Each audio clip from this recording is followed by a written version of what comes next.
Looking pretty good in there. Hey, I think it fits me pretty well. You can even turn on WDAY radio right there. Exactly.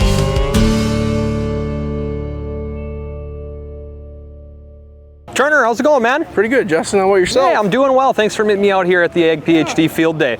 You know, we're doing our Here We Grow project. We got 20 acres of soybeans, little small thing, but you know, it's a big educational piece. So I was hoping you could tell me a little bit about how Titan Machinery and Case IH can apply to us. Yeah. So Titan Machinery, we're a Fargo-based company.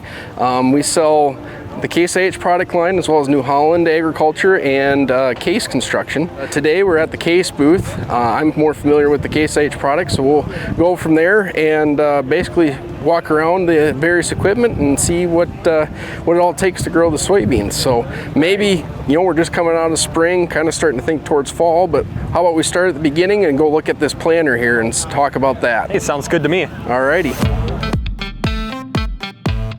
So Turner, tell me about this planter right here. How does this whole thing work when you get behind a tractor in a field? Yeah, no problem. So this is the Case IH. This is the 2150 early riser planter. This happens to be a 24 row 30 inch. So for your 20 acre plot, it would get that done in a hurry, that's for sure. But the nice thing about this system, it's a planter. So basically how a planter works is we got, you know, at the top there we got our bulk fill. That's where we put the seeds. That's in that gray tank there. Right. Then from there we use a fan to blow that out to each individual row unit, and these are the row units right down in here. Okay. So once we get into the row or into the row unit, there's a disc and a vacuum that holds the seed to each plate or to the plate on there, and as that plate is spinning, that's what actually meters the seed, and it drops down into the seed tube at the bottom and goes into the seed trench and then closes it up, and we got a planted seed. Right. So, you know, the big thing about the Case IH system, the early riser, they're really prevalent on, you know, even emergence as well as getting things up in a hurry. That's why they call it the early riser. So we kind of utilize a series of discs and gauge wheels to open up the furrow nice and big for us, and then we can drop that seed down. And then the big point on the system is the two-stage closing system. So we use these inverted discs to kind of close that seed trench up, and then this press wheel on the bottom to kind of seal the moisture in and keep it so it's a nice uniform, good seed to soil contact and help those soybeans get growing right away. Cool. Well, it's an amazing piece of equipment. I wish I could get to play with it a little bit, but see what comes next. We got to talk about fertilizer, spraying, and herbicides. Yeah, so this one actually is equipped with starter fertilizer. So this will actually drop the seed and starter fertilizer. And that's that big tank right up in front of the seed tank? Yep, that's the big white tank up front. So that kind of gives you a dual purpose machine where, hey, I can get some of that fertilizer going at the same time when I'm getting my soybeans growing. So, you know, some sort of pop-up style fertilizer can help get those beans going in a hurry. Then after that, you know, we're probably going to be looking at, you know, in soybean production, it actually is going to be more of a fall type preparedness. So we're going to use a tillage piece, either use like a dry box to maybe spread that fertilizer out, and then use like a field cultivator or something like that, like the Tiger Mate 255, to incorporate that and get that in the soil profile. So yeah, then, you know, that's our pre-planting fertilizing. And then post, we can use something like the Patriot sprayer. You got one of those here? We do have one of those. Let's go take a look. Yeah, let's go look at it. Yep.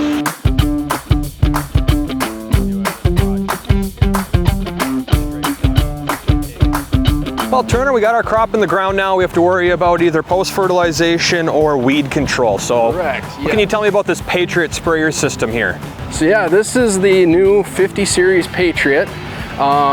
This particular unit is set up on 120 foot wide booms, and it holds 1,200 gallons of product. So again, you can cover a lot of acres in a day with this. Something maybe for 20 acres you could get done in 10 minutes probably with this. That sounds like my kind of time. So how often do people hit things with this or snap the arms right off? Well, it can happen, but thankfully they were smart enough to put breakaways in the system. Oh, really? So right here at this hinge joint, if a person would come and hit like a post or something accidentally, telephone pole? Yep, it'll swing back and then snap back, so that way we don't bend or break something out that way. Get a little protection that way. I was gonna say, we put Dean inside of this thing. I can't promise the arms are gonna be attached when he's done. Well, 120 foot's a long ways out there. It sure is. These also have individual nozzle controls, so each nozzle can shut off. So that way if we're getting into an area where we've already applied or we flagged an area that, hey, I don't want to spray over here, it'll actually, if I turn and go into that area, it'll shut those nozzles off. Make sure I get not over applying as well as I'm not wasting product either. Now that's precision. Exactly. I think a big misconception with that, when you said it can hold 1,200 gallons, most of that's water, isn't it? Correct, it is. A small amount of it's actually either the fertilizer or the herbicide or whatever you got in there. Yep. So how fast does this thing move through the field with the arms extended while it's spraying? So you can go up to 18, 20 miles an hour and meet your rate. So you can cover a lot of acres in a day, and then between fields you can go up to 38 miles an hour. Wow.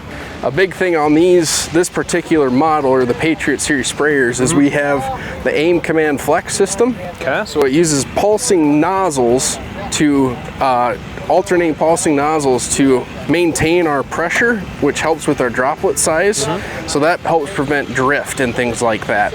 And they will, we can go from 6 miles an hour to 18 miles an hour and still use the same size tip. Oh, really? Keep that droplet size the same. So that really helps widen it, and it's a big advantage when you're doing a wide variety of different crop types. It also allows us to do individual nozzle shut-offs, so that way we're not over applying in the areas where we're already sprayed, or if we have an area, exactly, or if we have a grass area that we've marked in the GPS that we don't want to spray, it'll shut those nozzles off if that boom swings out in there. So that's way we're getting our product right where we want to. Right on. Well, we'll add it to the shopping list, and we're in the ground now. We've been sprayed. We got post fertilizer on them. Comes next down the road is harvest. You got a combine here with a header? We do have a combine here. All right, well, let's go take a look at that next. Yeah.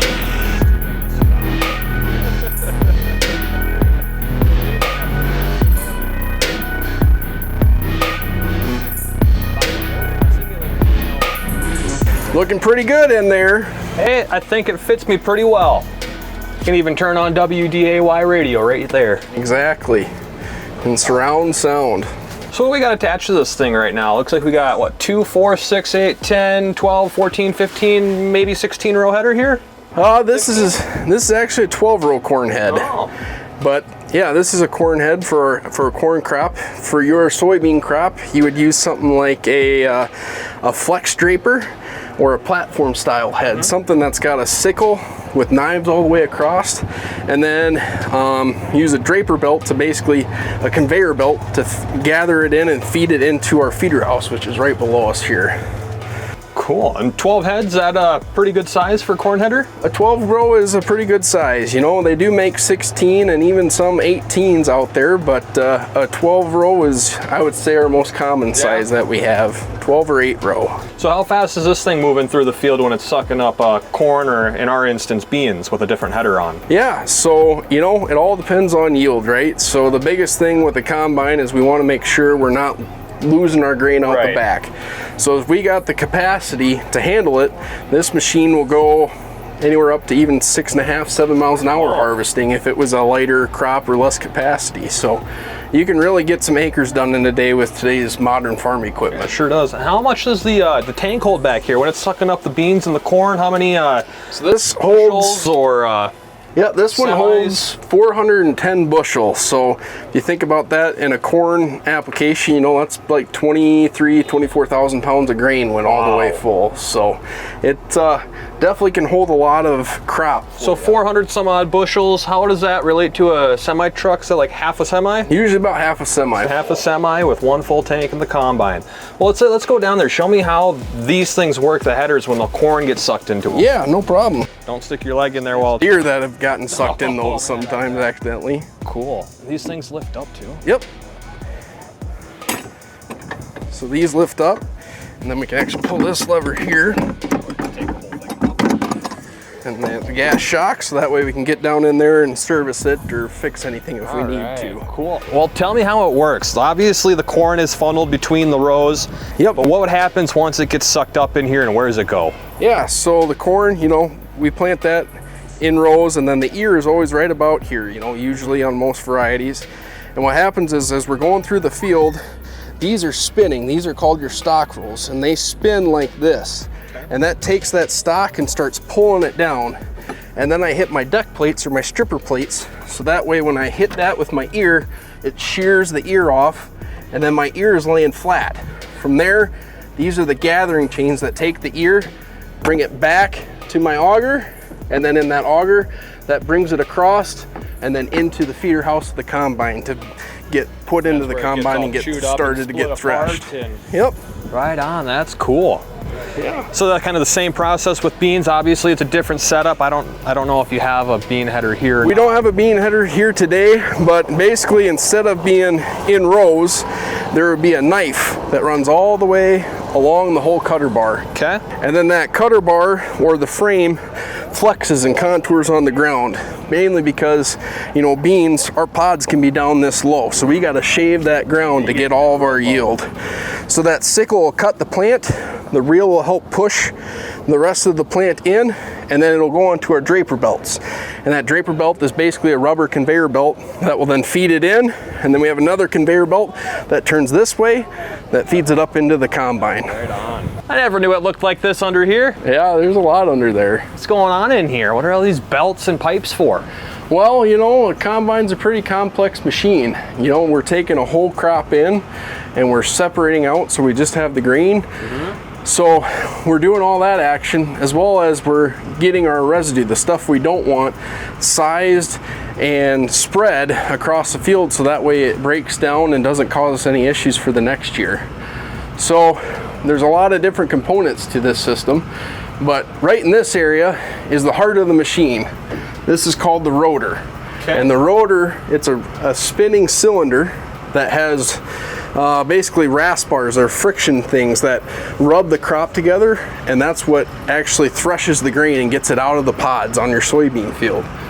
So that rotates against these concaves here, and that was what threshes the grain, and then the back half of this rotor will then take any grain that hasn't fallen out yet and separate it from the rest of the residue. So your stems, your leaves, anything that you don't want actually up in the grain tank to deliver to the elevator or wherever your end customer is. Well, really appreciate it, Turner. Thanks for showing me all this equipment and learning a little bit about it and just the whole process of getting seed in the ground to putting it in a semi and wherever it goes to next. Yeah, no, exactly. So I hope you guys have an excellent year up there and get good yields off those beans, and hopefully it's red equipment running through the field harvesting it later. So thank you again. Yeah, no problem. All right, I'm gonna go steal your tractor. I'll be back.